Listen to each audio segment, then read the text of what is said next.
बिस्मिल्लाहिर्रहमानिर्रहीम अस्सलाम वालेकुम। कैसे आप सब लोग देख रहे हैं मेरा YouTube channel SR trading club. आज का हमारा टॉपिक है गोल्ड के डेली एनालिसिस। तो चलते हैं गोल्ड के एनालिसिस करते हैं और सबसे पहले देख लेते हैं कि ऐसी कौन कौन सी फंडामेंटल इंपॉर्टेंट न्यूज़ हैं जो आज मार्केट को बहुत ज़्यादा वोलेटाइल कर सकती हैं।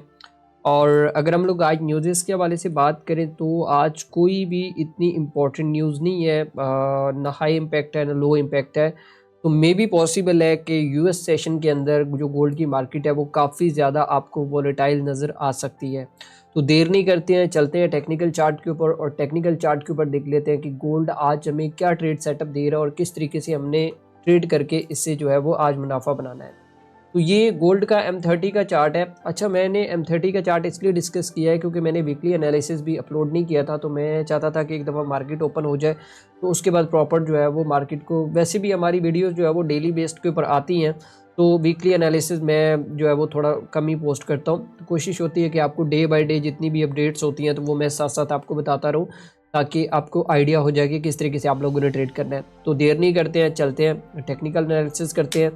अच्छा, ये M30 का चार्ट है और सबसे पहले हम देख लेते हैं कि मार्केट का जो ट्रेंड है वो हमें क्या कह रहा है और ओवरऑल मार्केट के अंदर हम लोगों ने किस तरीके से ट्रेड करना है। ठीक है तो यहाँ पे अगर आप एक चीज़ देखें तो मार्केट ना काफ़ी टाइम से यहाँ पे आके ना रेंज करना स्टार्ट कर दिया, क्योंकि गोल्ड की मार्केट ने ये वाला जो एरिया है लास्ट वीक के अंदर अगर आप देखें ना, तो ये वाला जो एक रेजिस्टेंस जोन था जो इसका आप ऐसे के ऑल टाइम हाई था, और ये वाला जो हमारे पास सपोर्ट एरिया था ये वाला तकरीबन आप ऐसे के 29-23 का एरिया था। तो अभी तक मार्केट ने इसको जो है वो मतलब कि फॉलो कर रही है। और अगर हम लोग करंट सिचुएशन में ट्रेड की बात करें तो ये हो सकता है, आज की पॉसिबिलिटीज़ मैं आपको बता देता हूँ कि आपने किस तरीके से ट्रेड करना है। तो ये देखिए, अब यहाँ पे मार्केट थोड़ा सा अगर ऊपर जाता है ना, ऑलमोस्ट तकरीबन यहाँ पे मैं ऐसे कहूँ कोई 54 के राउंड अबाउट जाता है, तो यहाँ से आप जो है वो इसके अंदर एक सेलिंग सिचुएशन देख सकते हैं।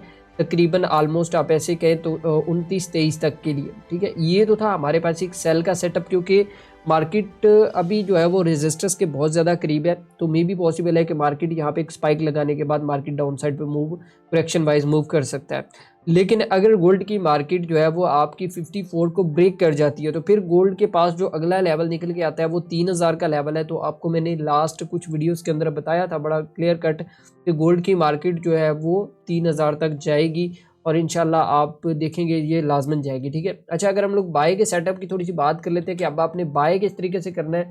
ठीक है, तो अगर गोल्ड की मार्केट, मैं आपको लेवल्स बता देता हूँ, दो लेवल्स हैं हमारे पास, दोनों बड़े इंपॉर्टेंट है। एक तो ये वाला लेवल है जो अभी थोड़ी देर पहले प्ले हो चुका है।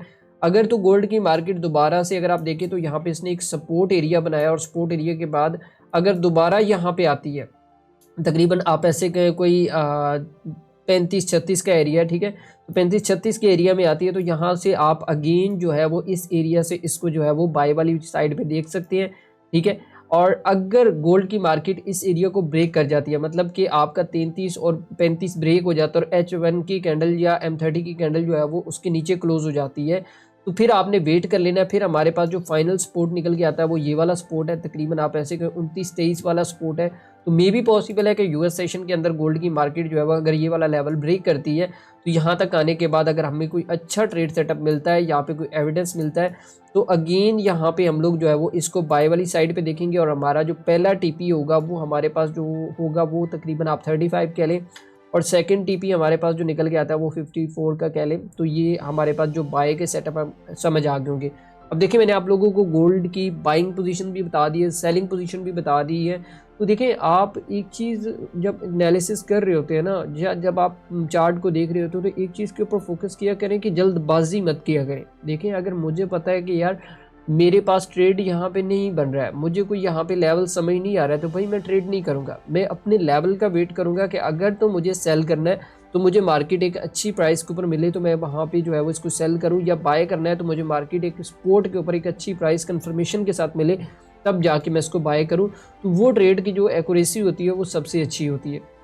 वैसे तो मतलब आप ऐसे कहें कि 100% नहीं होती है, लेकिन ये है कि वो कदरे बेहतर होती है जो आप मतलब कि ऐसे कहें कि विदाउट, जिसको हम तुक्का ट्रेडिंग कहते हैं कि यार आप तुक्का ट्रेडिंग कर रहे होते हैं, तो उससे तो बेहतर ही होती है। ठीक है, तो ये आज का बाय भी आप लोगों को समझ आ गया होगा, सेल भी समझ आ गया होगा, और आज कोई इतनी इंपॉर्टेंट न्यूज़ नहीं है, लेकिन एक बात मेरी हमेशा याद रखिएगा कि जब भी इस तरह की कोई न्यूज़ नहीं होती है, बैंक हॉलीडेज़ होते हैं, तो उसी दिन मार्केट के अंदर एक बहुत बड़ा मूव जो है वो देखने को मिल जाता है। क्योंकि ये जो काम हुआ है प्रीवियसली अगर आप देखें तो हमारे पास ये वाला जो काम हुआ है, ये जो इतनी बड़ी रेंज हमारे पास बनी है यहाँ पे, तो ये अगर जिस साइड पे भी ब्रेक होती है ना, तो कम से कम आप ऐसे कहें कि 500 से 1000 पे तो पक्के हैं, ठीक है। क्योंकि काफ़ी टाइम से गोल्ड की मार्केट यहाँ पे स्टक हुई है, और ये जिस साइड पे भी ब्रेक होगी तो वो आपको तकरीबन, अगर अप साइड पे ब्रेक होती है तो फिर हमारे पास जो नेक्स्ट वही लेवल है कि 3000 के लेवल तक जा सकती है, और अगर 23 से ब्रेक हुई तो फिर हमारे पास सीधा ये आप ऐसे कह के 2870 तक भी, मतलब ये वाला जो हमारा लेवल है ना, ये वाला लेवल मैं आपको बता भी देता हूँ कि ये वाला जो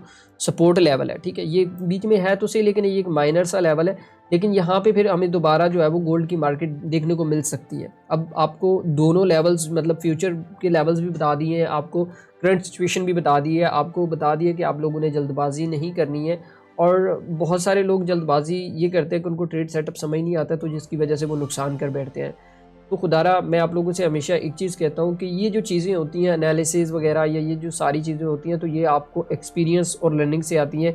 तो कोशिश करें, इसको स्टडी करें, स्टडी करके इसके अंदर आएंगे तो इंशाल्लाह आप लोगों को ज़रूर प्रॉफिट होगा। क्योंकि हमारे पास जो 99% लोगों की जो लॉस करने की जो रेशो है वो इसी वजह से है, क्योंकि उनको प्रॉफिट्स तो नज़र आते हैं, मतलब कि जो लोग एक्सपर्ट्स जो प्रॉफिट कर रहे होते हैं उनको लगता है कि हम लोग भी वही प्रॉफिट कर लेंगे, लेकिन एज इट इज़ ऐसा कुछ नहीं होता। क्योंकि उनके पीछे उन लोगों की मेहनत होती है, उन लोगों की स्ट्रगलिंग होती है कि भाई उन्होंने कितना टाइम मार्केट के साथ गुजारा है।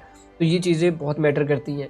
बाकी नए बंदे को मैं हमेशा कहता हूँ कि यार आप ट्रेडिंग करने से बेहतर है कि भाई आप सीखने के ऊपर कुछ साल जो है वो फोकस कर लें। मतलब 1.5-2 साल तो पक्के होते हैं कि भाई आपके स्ट्रगलिंग फेजेस जो है वो ट्रेडिंग के अंदर होते हैं। हाँ, अगर कोई बंदा कह रहा है कि भाई मैं 6 महीनों में या 3 महीनों में या 1 महीने में ट्रेडिंग सिखा दूंगा या मैं कर लूँगा, तो भाई वो आपसे झूठ बोल रहा है, ठीक है।